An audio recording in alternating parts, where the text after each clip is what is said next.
Happy Valentine's Day, everybody!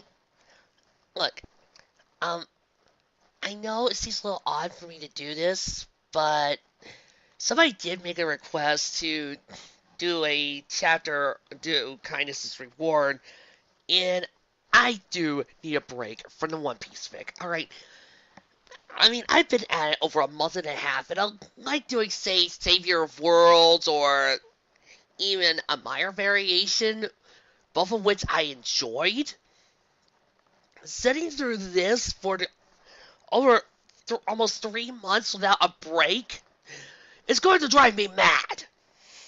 So, let's check out an interesting ship concept with Chapter 1 of Kindness's Reward by Very Strange. Enjoy. Kindness's Reward by Very Strange. Chapter 1. There you go, Mr. Badger. You make sure you stay off that pond now.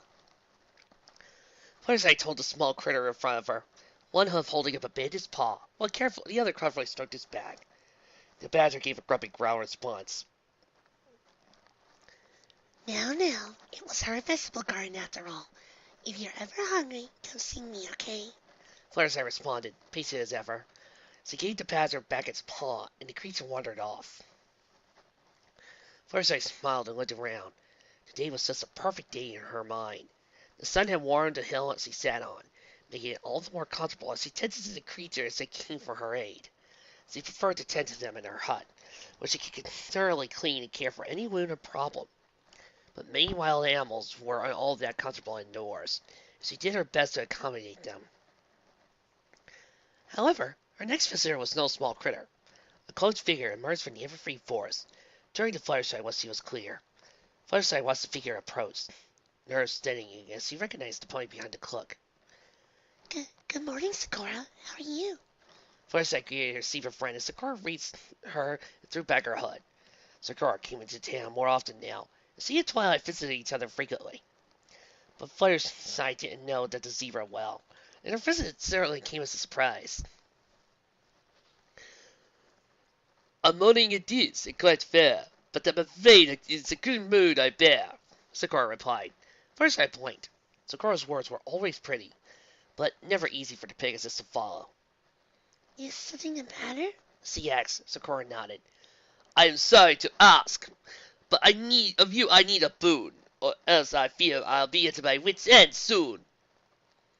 A favor? What do you need me to do? Fluttershy was hardly somebody most went to when there was a problem. She wondered why Sakura hadn't approached Twilight or Applejack. They always knew what to do. I have found my trees raided by some manner of beast. I hope you could discover what at least. Oh, I see. That made more sense. I guess I can help with that. Your eagerness gladdens my heart. How soon can you be ready to depart? Oh, we can go now. Fluttershy told her. Sakura nodded, turned around, and headed down the hill. Fluttershy got up and trotted behind her. She tried to hold back a whimper as she entered the Everfree forest. Even at midday, it immediately got darker around them, the trees closing in and creating a thick roof over their heads. She knew that most creatures here wouldn't hurt them. Even the manticores were friendly, if you had the right touch. But there were dragons, the Hydra, and all the darkness. The shadows of them menaced her now. Fluttershy had never done well with darkness. So long as to my side you keep near, I promise you shall have nothing to fear, Sakura told her, apparently noticing her nervousness. Fluttershy nodded and swallowed, trying to stop herself from trembling. Sakura lived in the Everfree forest after all. Certainly there was nothing to fear with such an expert guide, right? Unless a tree fell on them, or they ran into a cockatrice. Or they got stuck in a bog when a tree fell on them and they were trapped as cockatrices got to them. Fluttershy found herself getting woozy as she realized she was hyperventilating. She stopped breathing in response, only to find herself getting lightheaded. Just breathe, Fluttershy, just breathe. Remember what Twilight had said about breathing. Twilight should start taking her own advice. Fluttershy was sensitive to the noises of the forest. Having spent most of her life in or around such places, it was familiar with the inhabitants. She knew the call of every bird. She could hear the growl of a mongoose in the distance. She knew the tracks in front of her. It brought some level of comfort to her. Was he let herself relax enough to simply absorb all this? Many critters made their home in and around the Everfree. Wasn't that long ago, Fluttershy herself had gone into the forest to deliver a load of excess frogs to the nearby swamp. It gave her some small measure of comfort to know she was just as likely to run into something friendly as something not. Surely, whatever had bothered Sakura was nothing more than a couple of rats that didn't understand the concept of property rights. And here is the place in which I abide. My stores I keep to the other side. They reached Sakura's home, which was such a part of organic part of the forest that even Fluttershy hadn't noticed they were upon it. Sakura led her around the back of the tree to a house to near a sturdy chest that nestled against the trunk. None of it I shall really miss, though I wondered what beast could demand as this. Sakura tapped a hoof on the chest. It had been locked, but it had been a solid latch. Sometimes squirrels and raccoons get out so curious. Fluttershy smiled in response. They fill up with latches and hooks. Anything you just made open, the locks won't work now. Sakura took this response in stride, simply nodding in return. If my regret reaches they have their fill, I'm afraid you'll soon become quite ill. You mean this isn't food? Fluttershy's eyes went wide. Sakura shook her head sadly up at her chest. There were several small cloth pouches, each a different color and labeled. Herbs and powders, Fluttershy realized, like what Sakura used to create the poison joke cure. Furthermore, several pouches were tumbled open, and there were empty spots in the middle of the row of bags. What need have I to store food? The forest provides for my mood. Oh dear, so they get sick from eating what was in here? Fluttershy asked. Sakura nodded. Oh no, we should do something. What would you have us do? Sakura asked. The forest is large, and the votes are only two. I shall heed your advice, and not rely on this last. But as to the culprits, we will never catch. Fluttershy nodded reluctantly, a sorrowful frown on her face. These reasons shouldn't be deadly, I think. Now, why wouldn't you stay for the drink? Oh, Fluttershy looked around. maybe they didn't get far. Can I look around a little? Sakura nodded and looked back, giving Fluttershy room. This poor creature was likely out there, right now, nursing a bellyache or worse. Fluttershy just couldn't bring herself to leave with the thought running through her head. She studied the area immediately around the chest, hoping for some kind of critter got into Sakura's supplies. The ground in the Everfree forest was almost always soft, bordering on boggy. Even small animals might have left prints. There was nothing around the chest, so Fluttershy spread her search a bit more. That's strange. Sakura, do you wear horseshoes? Fluttershy found a set of prints leading away from the house. Never in my life have I worn a horseshoe. Zebras do not need them as you do, Sakura replied. She approached Fluttershy curious and saw the prints. She frowned. I assumed... I was elated by a beast, and quite sensibly. What kind of pony would do this is quite a misery. You think she stole from you? Fluttershy asked. Sakura nodded, and Fluttershy realized that was the obvious answer given the evidence. Still, she couldn't imagine why any pony would steal, particularly for Sakura. Not only could no pony she was aware of use the herbs, but Sakura was always free with supplies. Take the poison joke for instance, for example, where she had mixed up more than enough cure for each pony after being accused of witchcraft. Maybe there's a reason, Fluttershy mumbled. She found herself slowly following the tracks, and Sakura followed behind. In addition to all else, she found herself wondering where the pony could be headed. The hoof prints followed a tiny path, more of a natural gap in the trees than any real trail, farther into the forest. She was so engrossed by the tracks she ignored all else around her, not noticing as she got higher and the ground got rockier. She eventually lost the tracks, prompting her to look up at her surroundings. She turned to Sakura, who looked perplexed and intrigued. She was at the base of a small mountain, the trees giving out as the ground became solid rock. She looked up and could see natural caves on the mountainside. One in particular right in front of her, a solid slope leading straight to the mouth. Certainly there wasn't some point living there. Sakura made her home in the forest, that was true. But a cave? Does anybody else live around here? She asked. Sakura shook her head. There's no place for this pony on this rock itself. As far as I know, it's only myself. Cautious, scared but curious, first I began up the rocky path, unsure whether she wanted Sakura to be right or wrong. She was several steps up when she heard a low groan. Made her lock up, afraid some angry beast she had just annoyed. But then she recognized the groan and that of a pony. She heard a lot of such moans during the infamous baked bad incidents. Is the pony here? She called out as best as she could. The groan stopped short. Fluttershy thought she heard a gasp. Hello? She tried again, taking a step closer. Go away. There's no one here. Came a reply. Fluttershy squeaked, stepping back instinctively. However, there was something about the voice that made her frown. She recognized it, but couldn't quite place it. She turned to find Sakura's brow frowned. The zebra nodded for Fluttershy to continue, giving her some reassurance. Are you okay? She walked forward. Were you, the one? Be gone. She heard a zap. And suddenly, smoke billowed from the cave. Fluttershy nearly ran before Sakura caught her. Oh, that was a bad idea. The voice groaned. Fluttershy swallowed, trying to stop her shaking. Those are the sounds of a pony in distress, Sakura said lonely. Let's get to the bottom of this mess. Fluttershy nodded, and turning slowly back. She knew Sakura was right, even if whoever it was clearly wanted to be alone. Are you alright? Please. The voice was so strained. Fluttershy forced herself up towards the cave, Sakura on her heels. Whoever was in the cave coughed again and said nothing more. Fluttershy reached the cave mouth. Hello? She blinked, unable to make out much in the dim light. A figure in her back wall coughed.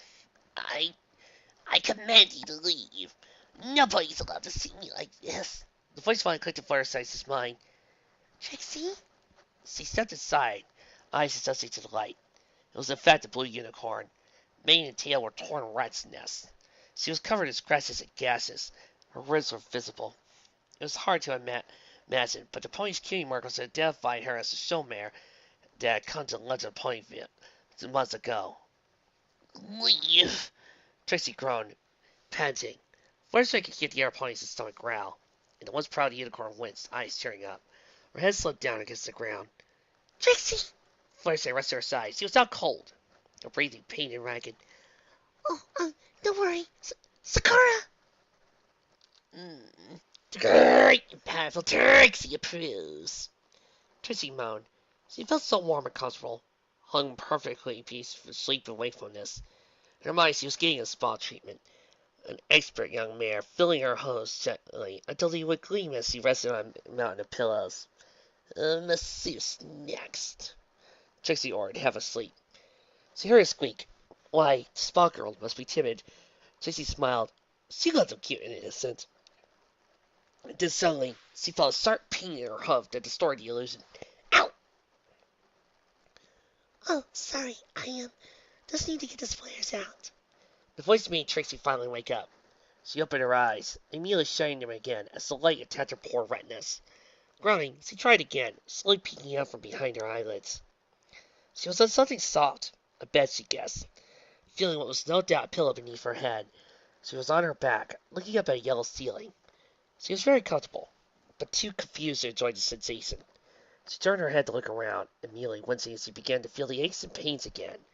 She forced herself to ignore this. As she looked, she found another pony at her side, sitting on a stool and holding up Trixie's right foreleg. A yellow Pegasus with long pink mane fed half her face. You! Trixie accused. Who are you? What are you doing? She tried to shrug her health away. She was so weak that it barely twisted the air pony's grip. Oh, I'm sorry. I had to get them out before they got infected. I'm afraid some already are. Trixie groaned. The Pegasus used a pair of tweezers she held in her teeth to pluck out another splinter. Trixie looked at it, eyes widening. It was bigger than a toothpick! What happened? Trixie owned one of her own. She felt more dead than alive.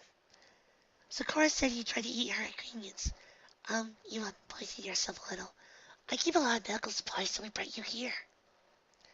Trixie began to say something, but remembered what the Pegasus was talking about, at least partially. Right. The witch pony. She frowned. Trixie was, not in top shape at the time. So you rightfully assumed the witch kept food and not whatever that was. What a silly pony. She's, a zebra, actually. The Pegasus struck her way, and Trixie's frown.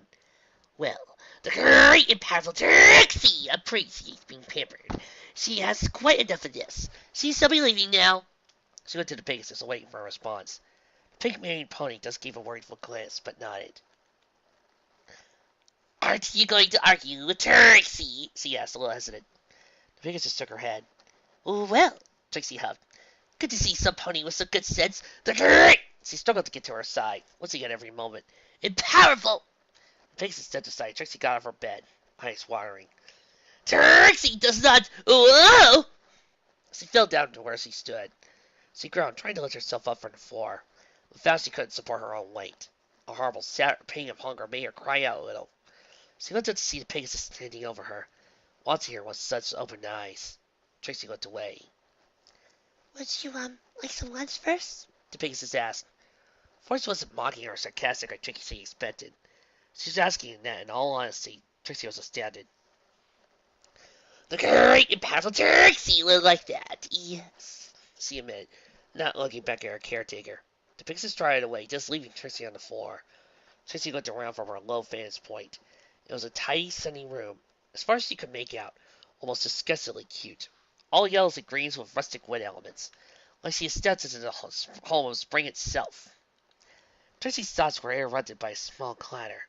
She blinked as she found a bowl of soup in front of her. She looked to see that the Pegasus pony smiling to her sweetly, having come back while Trixie had been distracted. Trixie looked back at the soup warily, to force herself to lean forward. She put her lips bowl and began to drink. The soup was so warm and felt so good. It's okay. You don't need to cry. Trixie stopped drinking and looked at her crossly. What are you talking about? The great and powerful Trixie does not. She blinked and felt a streak of wetness on her cheek. She gingerly brought one hoof and came away damp. The great and powerful Trixie will prefer to eat alone, she said curtly. Will you need help getting back to bed? The great and powerful Trixie is more than capable of taking care of herself. Oh, okay. Once again, when Trixie expected arguments, she only got quiet acceptance from the pony.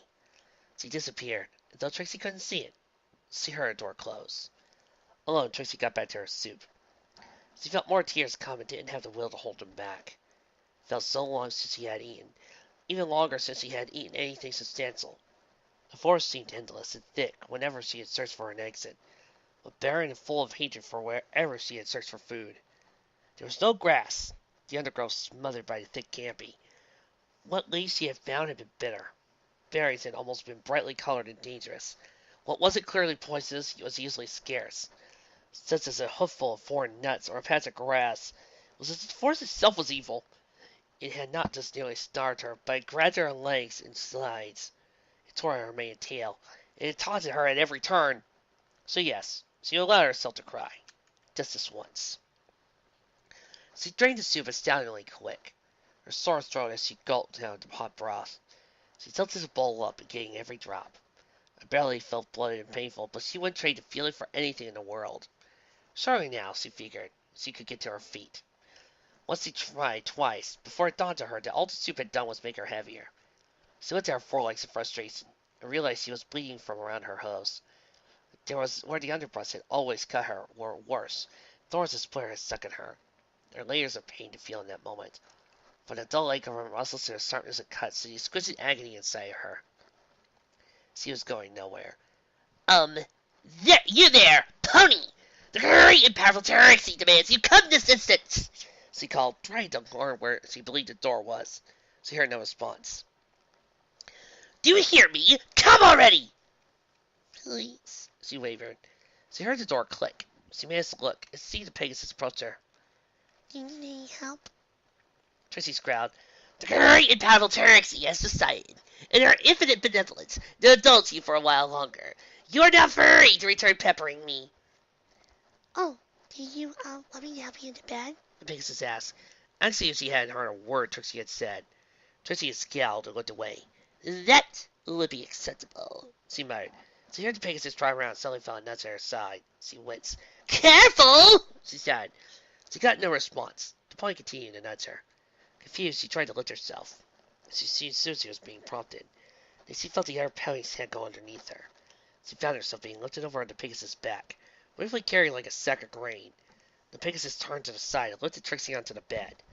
Trixie wriggled her way onto her back. placing her head back on the pillow.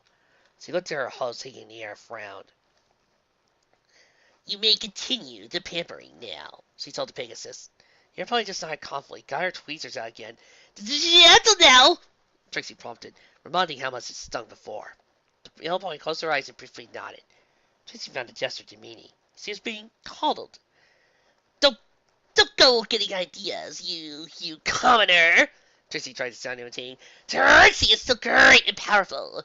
If you had been what you thought, oh, you not even will survive. She found herself yawning.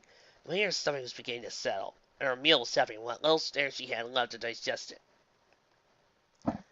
Sleep would be good for you, you know. The Pegasus said, managing to keep the tweezers in the side of her mouth as she spoke. She slipped back into position and leaned in. Trixie built her lip as she felt something on her leg begin to leak. The Pegasus sighed and got her stool. I'm sure that's what you want. The great and powerful Trixie at your mercy. The Pegasus came back with a washcloth in her mouth. She began to dab at Trixie's hoof. It came away with a small blood stain, along with something disturbingly green. The Pegasus was beginning to hum something gentle. What are you doing? The great and powerful Trixie is wise to your tricks. The Pegasus put down the washcloth, and to Trixie's surprise began to sing. Hush now, quiet now, it's time to lay your sleepy head. What? Are you seriously singing?